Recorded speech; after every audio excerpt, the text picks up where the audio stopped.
আজকে আবারও চলে এসেছি বাগানে লাউ পাড়তে। এই যে এখানে একটা লাউ ধরে আছে, এটা আজকে কেটে নেব। আজকে লাউয়ের পোস্ত হবে, তাই আজকে লাউটা কেটে নিচ্ছি। এখানে দেখা যাচ্ছে।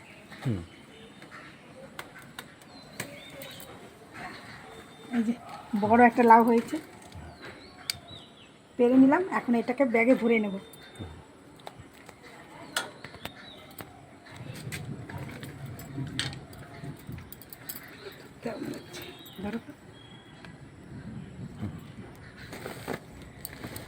চলুন এবার যাই, বাড়িতে গিয়ে দেখাচ্ছি কেটে পরে। আর লাউ দেখবেন কি, এই যে এখানে ধরে আছে, আর এখানে যে ধরে আছে, এখানে একটা আছে, এই যে এখানে ধরে আছে। ঠিক আছে, চলুন যাই বাড়িতে গিয়ে এখন কেটে কুটে এটাকে। লাউটা পেরে নিয়ে আসলাম, ব্যাগ থেকে বার করছি। এখন এটাকে আমি কেটে নেব।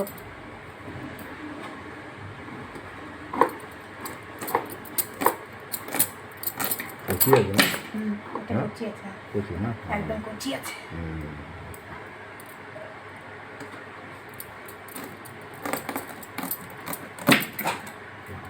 কচি আছে, ওগুলো থেকে কচি আছে না। ঠিক আছে বন্ধুরা, এটা কেটে ধুয়ে পরিষ্কার করে তারপর দেখাবো। বন্ধুরা, এই যে লাউটা কেটে নিয়ে এসেছি, ধুয়ে পরিষ্কার করে নিয়েছি, কেটেছি। এটা এখন পোস্ত হবে বলেছিলাম। লাউটা কেটে ধুয়ে পরিষ্কার করে দেখাবো। আর এই যে এখন তেল দিয়ে দিচ্ছি। এখানে তেলও বেশি লাগবে না, 2 চামচের মতো তেল দেবো।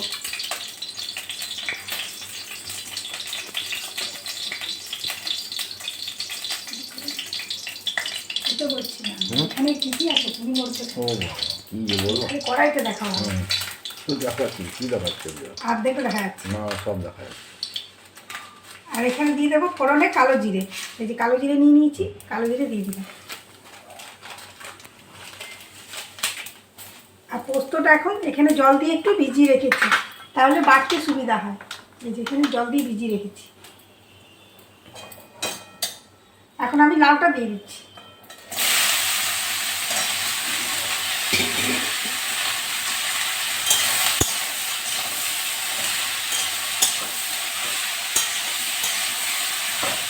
আর একদম টাটকা লাউ তো, ওই জন্য এখানে আলুও দিলাম না।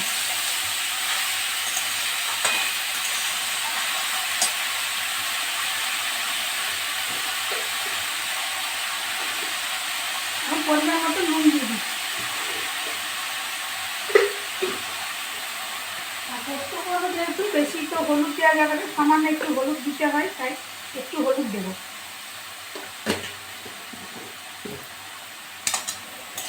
এখন তো 1 কড়াই জল বেরিয়ে যাবে। এখন এটাকে ঢাকা দিয়ে রেখে দেবো, সেদ্ধ হবে, জলটাও টেনে যাবে, তারপরে খুলে দেখাবো। এখন ঢাকা দিয়ে দিচ্ছি।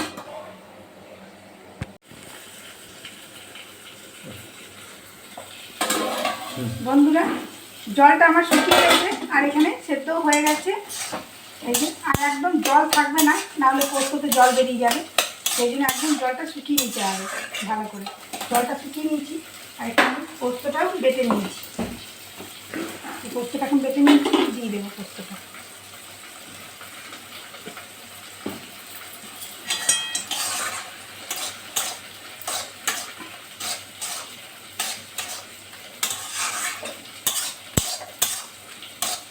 বন্ধুরা, লাইক কমেন্ট শেয়ার করতে ভুলবেন না, আর চ্যানেলটিকে সাবস্ক্রাইব করে নেবেন। আজকের মতো টাটা।